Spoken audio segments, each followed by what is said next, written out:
Bismillahirrahmanirrahim. Assalamualaikum warahmatullahi wabarakatuh. Waalaikumsalam. Baiklah, di pertemuan kita yang ketiga ini dalam pelajaran akidah akhlak, kita bertemu kembali dalam tema cara beriman kepada takdir Allah Subhanahu wa taala. Bisa dibuka bukunya sembari mendengarkan sedikit dari ustazah. Jadi ada beberapa hal lagi terkait dengan masalah takdir. Ingat, takdir itu adalah sesuatu yang telah ditetapkan oleh Allah Subhanahu wa taala. Tapi perlu diingatkan, seperti kita tidak boleh beralasan dengan takdir untuk berbuat maksiat. Manusia masih punya pilihan. Lalu hikmah diciptakannya iblis dan hikmah adanya musibah. Semoga jadi pelajaran berharga dari bahasan yang kita bahas ini. Manusia mempunyai pilihan. Masih menjelaskan perkataan Imam Al-Muzani, makhluk tidak mempunyai kekuasaan untuk mendapat manfaat dalam berbuat ketaatan, juga tidak mampu untuk menolak hal-hal yang memalingkannya dari maksiat. Maksud perkataan di atas adalah manusia tidak bisa mendapatkan kebaikan atau tidak bisa lepas dari kejelekan kecuali apa yang telah Allah kehendaki untuknya. Namun, hal ini bukan maksudnya adalah kita mengatakan selama Allah takdirkan pada ketaatan, maka kita memuji Allah atas nikmat tersebut. Lalu, jika Allah takdirkan kita berbuat maksiat, kenapa Allah mau menghisap atau menghukum kita? Tidak seperti itu maksudnya. Yang dimaksud adalah kembali didengarkan.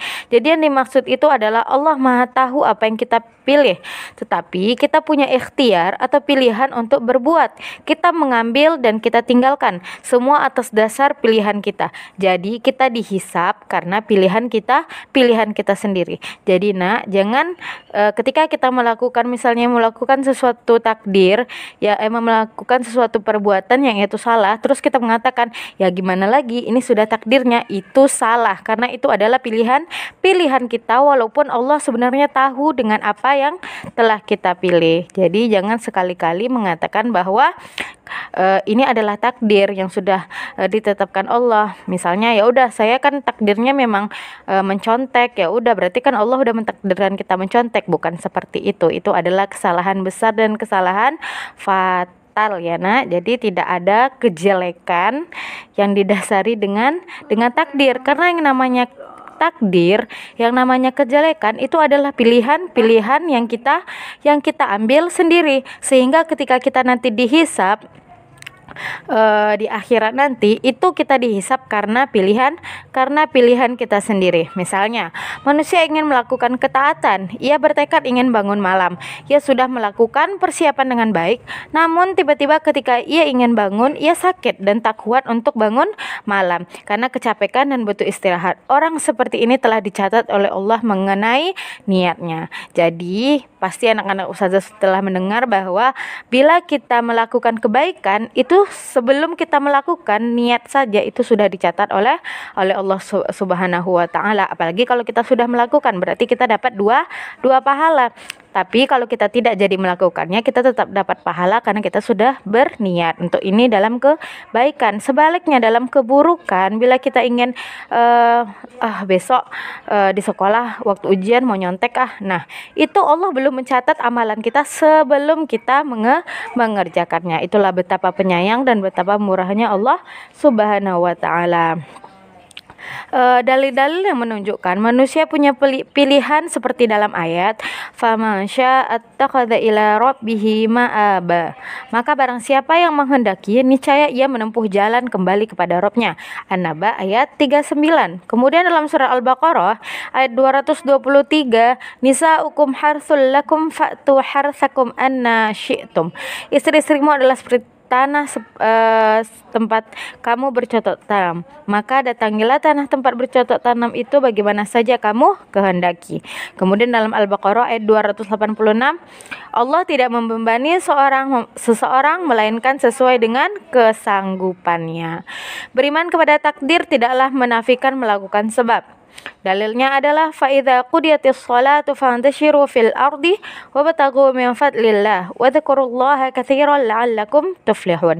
Apabila telah ditunaikan salat, maka bertebaranlah kamu di muka bumi dan carilah karunia Allah dan ingatlah Allah banyak-banyak supaya kamu beruntung. Al-Jumu'ah ayat 10.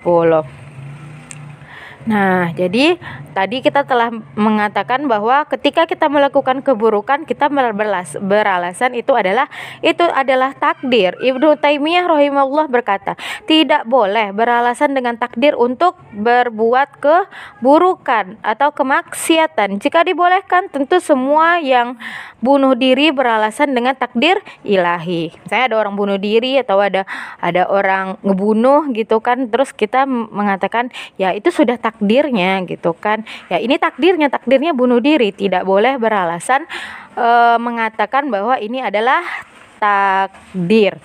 Jadi kalau misalnya dibolehkan, tentu orang beranggapan bahwa semua bunuh diri itu sah-sah saja karena ia adalah takdir dari Allah Subhanahu wa taala. Begitu pula seperti mencuri. Ya gimana lagi, ini kan takdir dari Allah. Nah, tidak boleh kita beralasan dalam kemaksiatan untuk menyalahkan takdir dari Allah Subhanahu wa taala. Nah, itu dia. Jadi kita tetap harus beriman kepada takdir baik dan takdir buruk, tapi tetap kita tidak boleh untuk mencari alasan bahwa apa yang kita lakukan itu karena takdir. Apalagi yang kita salahkan itu takdir bila kita berbuat kesalahan, ya nak. Nah, karena yang namanya perbuatan itu adalah pilihan kita sendiri, walaupun Allah Subhanahu wa taala lebih dulu mengetahuinya, dan kita akan dihisab sesuai dengan apa yang kita pilih. Kalau kita memilih untuk berbuat maksiat, ya itulah pilihan kita. Kalau kita memilih berbuat kebaikan, itu juga pilihan kita, ya nak. Nah, seperti itu dalam kita memahami takdir dan beriman kepada takdir Allah Subhanahu wa taala. Jadi tidak ada lagi ya yang mengatakan bahwa bila kita berbuat maksiat itu adalah takdir, ya. Nah, anak ustazah, sampai di sini pembahasan kita tentang bagaimana kita beriman kepada takdir. Yang perlu kita ingat yaitu, yang pertama, Allah itu Maha mengetahui segala yang ada. Yang kedua, Allah telah menuliskan semua takdir makhluk di Lauhil Mahfuz. Yang ketiga, segala sesuatu terjadi atas kehendak Allah semata. Yang keempat, segala sesuatu yang ada adalah ciptaannya. Jadi, walaupun dikatakan bahwa segala sesuatu terjadi atas kehendak Allah, bukan berarti kita beralasan kalau berbuat maksiat itu karena takdir, ya. Karena seperti yang Ustazah sampaikan tadi, itu tidak dibenarkan, walaupun sebenarnya Allah telah mengetahuinya. Baiklah, sampai di sini pembahasan Ustazah. Silahkan dikerjakan di buku hubnya. Ada latihan di buku halaman 11 sampai 12 bagian 1 dan 2. Oke, sampai di sini dulu. Assalamualaikum warahmatullahi wabarakatuh.